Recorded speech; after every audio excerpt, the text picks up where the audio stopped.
You guys could join me in that or not, but I happen to like that fight. But here's the thing. Henry Cejudo came out and said, if I beat TJ Dillashaw, I'm the greatest of all time. And, people were so upset. Now, we do tend to throw that title around a little bit loosely, don't we? And we've got every right to do it because it's fake as can be.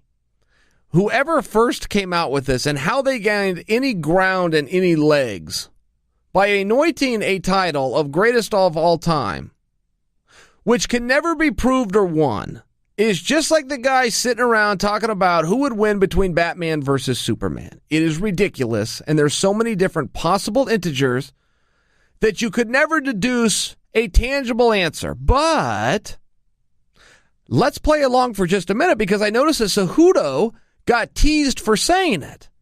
I will tell you guys this, TJ Dillashaw is as good as any fighter I have ever seen.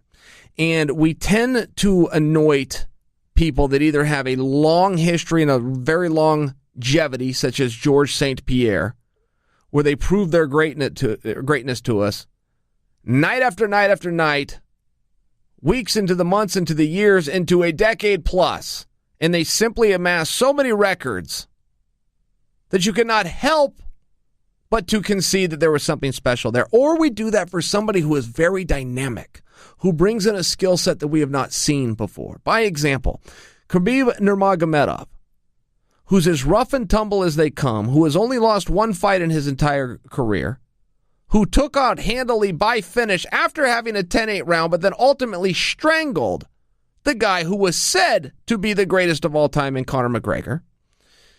Khabib's not even in the conversation. He's not even in the conversation. He's 26-0. He is a world champion who has defended the title, who has only lost one round. But he's not dynamic. He's straightforward, blue-collar, workman style, in your face, no big surprises, and for reasons that I could not articulate or explain for you, he then loses the appeal of the people that choose to have the greatest of all time conversation. You look at somebody like Daniel Cormier, who's also guilty of it, but then gets into the conversation because of all of his accomplishments. You'd look at somebody like John Jones, who was ultra dynamic, or somebody like Anderson Silva, in fairness, who is ultra dynamic, who'll beat you with his feet, he'll beat you with your hands, he'll beat you with his elbows, his knees, he'll beat you with the wrestling if you give him a chance.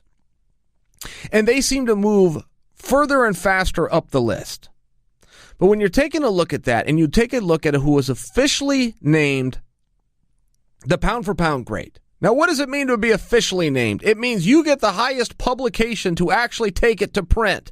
Now, you guys can see the problems with that theory, and you can debate it all you want, and I will share that sentiment with you. However, that is what becomes official.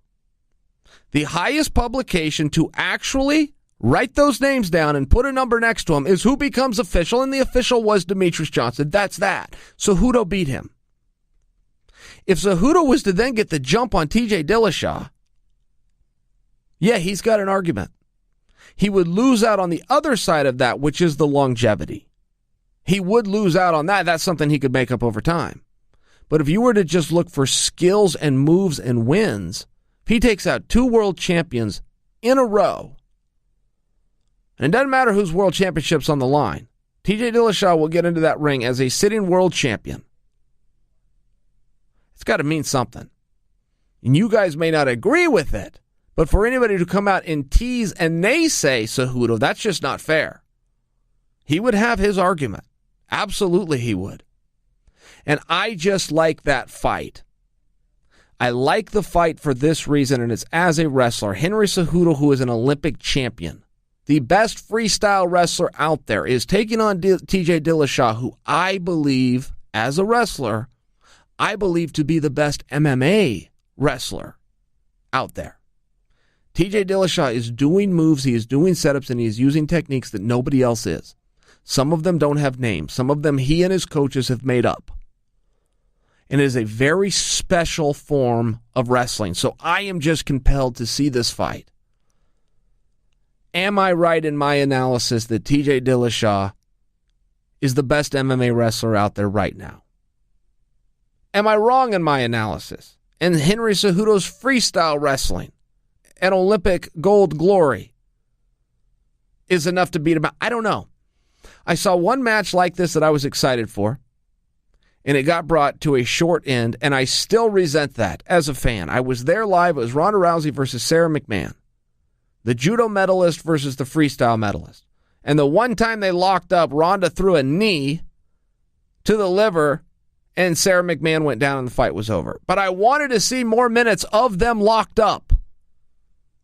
I wanted to see how the judo medalist would do against the freestyle mess, and I think that just brings out the authenticity of the sport that got me involved in the first place, which was mixed martial arts. How would the karate black belt do against the taekwondo black belt?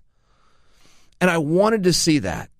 And I really do feel that this is a battle for everything else. And I think there's a few storylines going into this fight, but I do think that it is a battle, at least for me, of what is better. Henry Freestyle's freestyle wrestling, which is proven, absolutely proven through the form of a gold medal, or TJ Dillashaw's MMA wrestling, which is absolutely proven through the form of a gold belt. I don't know that answer.